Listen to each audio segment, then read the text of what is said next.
صحابہ نے پوچھا حضور آپ کب نبی تھے؟ فرمایا ابھی آدم کی مٹی گودی جا رہی تھی، ابھی آدم کی مٹی گودی جا رہی تھی، میں تب بھی اللہ کا رسول تھا۔ میرے بھائی نبی رحمت سید عالم صلی اللہ علیہ وسلم کے غلام حضرت خدیجہ کے غلام کہتے ہیں واپس آیا، اور پہلے بھی کئی دفعہ حضرت خدیجہ کا مال گیا تھا، بڑے نفع آئے تھے، پر جو نفع اس سال آیا وہ پہلے کبھی نہیں آیا تھا۔ کہتے ہیں مجھ سے حضرت خدیجہ کی سہیلی بھی بیٹھی تھی، میں بھی آ گیا، اور جناب خدیجہ کی سہیلی کہنے لگی چل مال کے بارے میں کچھ بتا، کتنا بکا؟ میں نے کہا مال چھوڑو، مصطفیٰ کی سنو۔ وہ پھر کہتی چلو ٹھیک ہے، بادل سایہ کرتا تھا، چلو ٹھیک ہے، تم سے راہب نے پوچھا تھا یہ صحیح ہے، انہوں نے تیری سارے رستے بڑی خدمت کی، تیرا بڑا خیال رکھا، پر یہ بھی بتا تجارت کیسے ہوئی؟ تو میشرا کہنے لگا زندگی میں نے بھی ساری گزار دی ہے، پر اس رسول کے ساتھ 4 دن ہی گزارے ہیں، حد ہو گئی، مجھ سے اور کچھ نہ پوچھو، اور کچھ نہ پوچھو، میرے دل آمنہ کے لال کی باتیں کرے، اور کچھ نہ پوچھو، بس ذکر ان کا چھیڑیے ہر بات پر، اور چھیڑنا شیطان کا عادت کیجیے، بس مجھے حضور کے تذکرے بیان کرنے ہیں، ذکر مصطفیٰ کرنا ہے۔ حضرت خدیجہ الکبریٰ بڑی متاثر ہوئی، کہتی ہے مجھے درجنوں لوگوں نے پیغام نکال دیا تھا، پر میں نے سنی نہیں تھی، میں نے نفیسہ کے ہاتھ پیغام بھیجا، میں نے کہا میری عمر 40 سال ہے، ان کی 25 سال ہے، اور میرا آوال اور طرح کا ہے، وہ شہنشاہ ہے، جا کے پوچھو تو صحیح، بھلا میں قبول ہوتی ہوں؟ پوچھو۔ نفیسہ کہتی ہے میں آئی تو وہ خاتون جن کے لیے لوگ بڑے بڑے قریش پیغام دیتے تھے، پیغام لے کے آئی، تو رسول پاک نے عجیب رنگ بیان کیا اپنی سیرت کا۔ جب میں پہنچی میں نے کہا خدیجہ نکاح کرنا چاہتی ہیں۔ نفیسہ کہتی ہے میرا خیال تھا کہ کوئی اور ہوتا تو کرسی سے اٹھ کھڑا ہوگا، فوراً کہے گا جلدی کرو بات کرو۔ جب میں نے آ کے کہا نا حضور خدیجہ نکاح کرنا چاہتی ہے، تو نبی پاک نے میری طرف دیکھا، فرمایا وہ کہتی ہے کہ تم کہتی ہو؟ کہا وہ کہتی ہیں۔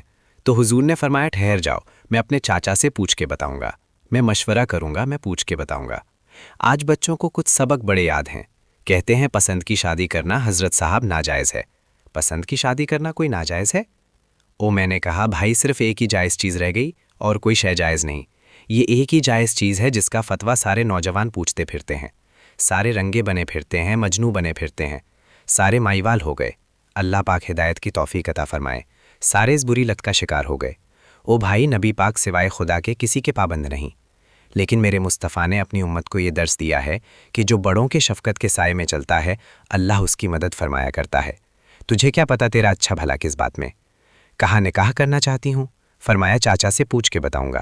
خدیجہ رضی اللہ تعالیٰ عنہ کہتی ہیں انہوں نے پوچھا، جناب ابو طالب کہنے لگے یہ تو خوش قسمتی ہے کہ ہمیں ایسی بہو مل جائے جس کے کردار میں، افکار میں، نظریات میں اتنی نفاست ہو۔ مصطفیٰ کریم کے ساتھ نکاح ہوا، قربان جائیں حضرت خدیجہ الکبریٰ کی شادی ہوئی۔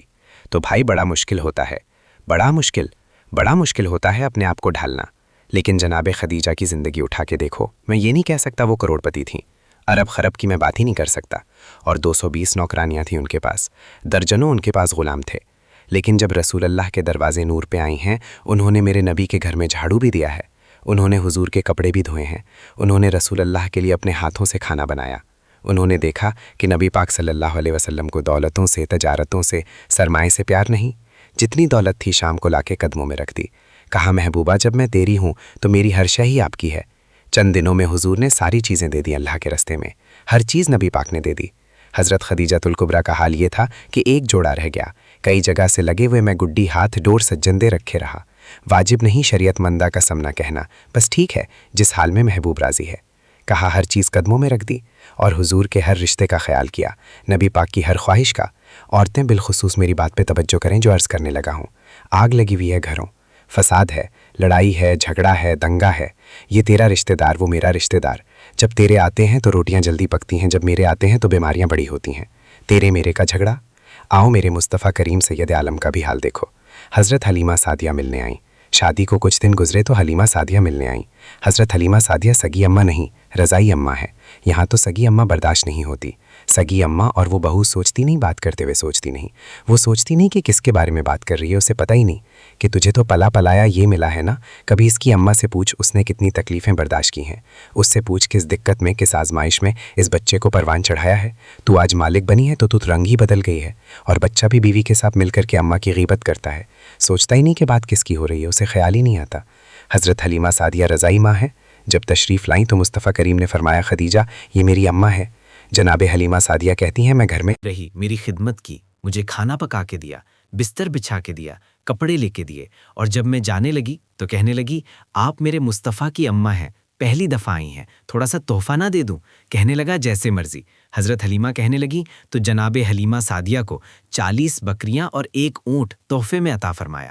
اور یہ جو بیوی آ کے مالی بنی ہے نا، آج جس درخت کی چھاؤں میں تو بیٹھی ہوئی ہے نا، اگر تو سمجھے تو اصل احسان اس ماں کا ہے جس نے یہ پروان چڑھا کے تجھے دیا ہے، اصل نیکی اس اماں کی ہے جس نے تیرے سر پہ یہ سرتاج رکھا ہے، اور تو اس ماں کو ہی بھول گئی ہے۔ اور شکوہ بہو سے نہیں، شکوہ اس بیٹے سے ہے جو علیحدہ بھی ہونے لگا تھا تو اماں سے علیحدہ ہو گیا ہے، جس نے سوچا ہی نہیں کہ ماں کے ہاتھ اٹھ جائیں تو عرش کا مالک کہتا ہے فرشتوں سے کہ پیچھے ہٹ جاؤ، ماں اور باپ اولاد کے لیے جو مانگیں گے میں فوراً ادا کروں گا، تجھے پتہ ہی نہیں۔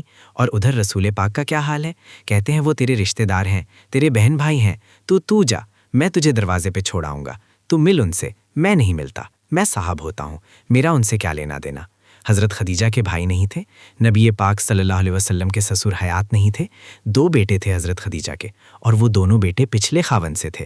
ذرا عقل کی کسوٹی پر تولیے گا کہ کسی بیوی کے بیٹے ہوں اور پچھلے خاوند سے ہوں، اس آدمی کا رویہ کس طرح کا ہوتا ہے، لیکن میرے رسول پاک کا رویہ اس طرح کا تھا۔ میں آپ کو سیرت کی کتابوں سے امام حلبی نے، کستانی نے، صاحب فتول الباری نے لکھا ہے، رسول کائنات سید عالم صلی اللہ علیہ وسلم سوئے ہوتے تھے۔ او جاگو اور سنو، اللہ کرے حضرت خدیجہ کا میرے نبی سے رشتہ اور میرے نبی کا حضرت خدیجہ کا رشتہ ہماری سمجھ میں آ گیا تو سمجھ لو ہمارے گھر جنت بن جائیں گے، روشنی پھیل جائے گی، سمجھو اور سیکھو۔ حضرت عائشہ صدیقہ فرماتی ہیں، نبی پاک سو جاتے تھے نا دوپہر کو تو کہتی تھیں مولا علی سے لے کر ابو بکر صدیق تک کسی کی طاقت نہیں ہوتی تھی حضور کو آ کے بیدار کرے، سوئے ادب سمجھا جاتا تھا۔ اور میں ایک جملہ آگے بڑھا کے کہوں گا، میں کہوں گا اماں جی آپ تو مولا علی سے لے کر ابو بکر صدیق تک فرماتی ہیں نا، ہمارا تو عقیدہ یہ ہے کہ مصطفیٰ سو جائیں تو جبریل بھی نہیں جگا سکتے، وہ بھی نہیں آ سکتے، وہ بھی ہاتھ باندھے کھڑے ہیں کہ مولا کیسے جگاؤں۔ حضرت جبریل بھی نہیں جگا سکتے، لیکن حضرت عائشہ صدیقہ فرماتی ہیں میں تھی مدینے میں، بیت گیا حضرت خدیجہ کا وصال، میں مدینے میں حضور کے گھر میں تھی، نبی پاک میرے گھر میں موجود تھے اور سید عالم سوئے ہوئے تھے۔ حضرت خدیجہ کے پچھلے خاوند کے بیٹے جناب حالہ آ گئے اور وہ مسجد میں آ کے بولے، مسجد میں توجہ کرنا، مسجد میں بولے، انہوں نے مسجد میں آ کے پوچھا کہ نبی پاک کہاں ہیں؟ مسجد میں۔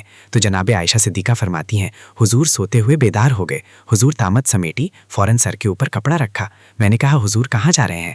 فرماتی ہیں میں نے ایک دفعہ پوچھا تو